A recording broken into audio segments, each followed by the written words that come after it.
రాజశేఖర రెడ్డి గారి పెళ్లి జరుగుతున్న సందర్భంలో చాలా మంది ఇన్వైట్ చేస్తున్న రాజకీయ నాయకుల్ని, అందులో భాగంగానే చంద్రబాబు గారిని కూడా పెళ్లికొచ్చి వాళ్ళని ఆశీర్వదించాలని కోరడం జరిగింది. చాలాసేపు రాజశేఖర రెడ్డి గారి గురించి, వాళ్ళ ఫ్రెండ్షిప్ గురించి, వాళ్ళ రాజకీయ ఇనిషియల్ ప్రస్థానంలో జరిగిన విషయాల గురించి అన్ని గుర్తు చేసుకున్నారు, మాకు గుర్తు చేశారు. చాలాసేపు మాట్లాడడం చాలా సంతోషం అనిపించింది. వచ్చి ఆశీర్వదిస్తామని మాట్లాడారు.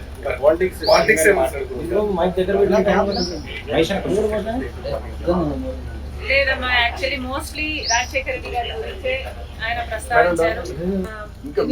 వాళ్ళు రాజకీయ మొదలు పెట్టినప్పుడు వాళ్ళిద్దరూ కలిసి ప్రయాణం చేశారు.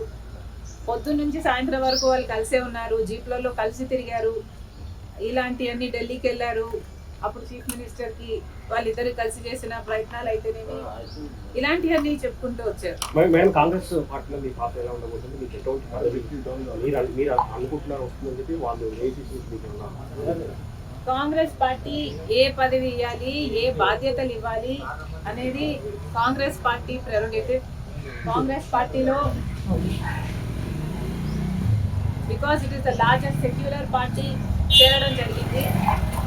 రాహుల్ గాంధీ గారు ప్రధానమంత్రి అయితేనే మన దేశానికి మంచి జరుగుతుందని, కమ్యూనల్ వైలెన్స్లు తగ్గుతాయని, రాజశేఖర రెడ్డి గారే రాహుల్ గాంధీని ప్రధానమంత్రిని మనస్ఫూర్తిగా చేసుకోవాలి అనుకున్నారు. కాబట్టి అదే జరగాలి, అది జరిగితేనే మన దేశానికి మంచి జరుగుతుంది అని చేరడం జరిగింది. ఇంకొకసారి చేరిన తర్వాత వాళ్ళ చేతుల్లో మనం పెట్టుకున్న తర్వాత వాళ్ళు ఎలా ఆదేశిస్తే అది నమ్మకంగా చేయాల్సి ఉంటుంది.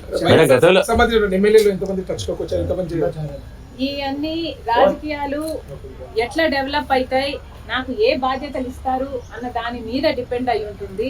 So we should all wait and see.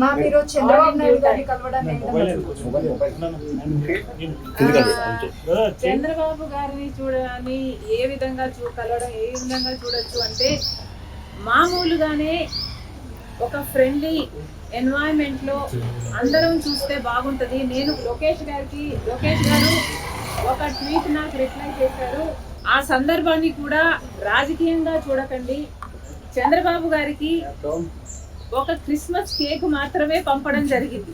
ఒక కేకే కదండి, ఆ కేక్ అంటే మేడం ఇప్పుడు మేడం చర్చ అంటే ఏంటంటే,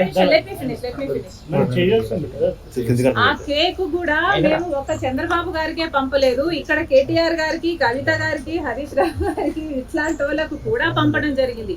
యాక్చువల్లీ ద బ్యాక్గ్రౌండ్ ఇస్, రాజకీయాలు అన్నది జీవితాలు కాదు, రాజకీయం అన్నది మా ప్రొఫెషన్. మేము ప్రజల కోసం చేస్తున్న ఒక సర్వీస్. ఆ క్రమంలో మేమందరము ఒకరిని ఒకరు మాటలు అనుకుంటుంటాం. మేము రాజకీయ ప్రత్యర్థులం కాబట్టి అనుకోవాల్సి వస్తుంది, అనాల్సి వస్తుంది. అలాంటి బిటర్నెస్, ఒక పండగ వస్తేనో ఏదైనా పెళ్ళి వస్తేనో వాళ్ళకు ఒక కేక్ పంపిస్తే ఆన్ అ ఫ్రెండ్లీ నోట్, పర్సనల్గా బిటర్నెస్ ఉండకూడదు, అందరం ఫ్రెండ్లీగా ప్రజల కోసం పని చేయాలి అన్నది కాన్సెప్ట్. ఇప్పుడు కూడా చంద్రబాబు గారిని పెళ్లికి మాత్రమే పిలవడానికి వచ్చాము. ఇది పొలిటికల్ కానే కాదు. చంద్రబాబు గారు ఒక తెలుగుదేశం పార్టీకి నాయకుడు, నేను కాంగ్రెస్ పార్టీలో ఒక కార్యకర్తను. మాకు రాజకీయంగా ఏ లావాదేవీలు ఉండదో, ఉండకూడదో, ఉండబోవు కూడా. రాజశేఖర రెడ్డి గారు కూడా తన సొంత పిల్లల పెళ్లిళ్ళకు కూడా చంద్రబాబు గారిని ఇన్వైట్ చేయడం జరిగింది. చంద్రబాబు గారు కూడా రావటం జరిగింది, మమ్మల్ని ఆశీర్వదించడం జరిగింది. ఇదేమీ వింత కాదు, విచిత్రం కాదు. సో దీన్ని ఒక ఫ్రెండ్లీ ఎన్వైరన్మెంట్ లో చూస్తే అందరికీ పాత్ర ఉండబోదా? కాంగ్రెస్ పార్టీలో మనం పెట్టుకున్న తర్వాత కాంగ్రెస్ పార్టీ ఏ బాధ్యతలు అప్పచెప్పినా ఆ బాధ్యతలు నేను నమ్మకంగా చేస్తానని ఆ రోజు చెప్పాను, ఈ రోజు చెప్పాను. మేడం ఫ్రెండ్లీ రాజకీయాలు, మేడం మీరు ఫ్రెండ్లీ రాజకీయాలు కోరుతున్నారు. ఇప్పుడు అంతా ఫ్రెండ్లీ రాజకీయం ఉందా మేడం? ఒకవైపు మీ సోదరుడితో చంద్రబాబు నాయుడికి వైరం ఉంది, మీరేమో రాజకీయాలు అలా ఉండకూడదు అంటున్నారు. ఎట్లా మేడం? Not condoning anything. ఇలా ఉన్నాయి రాజకీయాలు అని నేను మీకు చెప్పనవసరం లేదు, మీ అందరు కూడా చూస్తున్నారు. కానీ ఫ్రెండ్లీగా ఉండాలి. మనం అందరము కూడా ప్రజల కోసం ఉన్నాం. ఏ వేదిక అన్నది ప్రజలకు తెలుసు. ఏ ప్లాట్ఫామ్ని మనం ఎంచుకున్నా, ఏ పార్టీని మనం ఎంచుకున్నా ఉన్నది మాత్రం ప్రజల కోసం. సో ప్రజల కోసం నమ్మకంగా పనిచేద్దాం. పార్టీలు ఉన్నది, లీడర్లు ఉన్నది ప్రజల కోసం, స్వార్థం కోసం కాదు అన్నది నాది.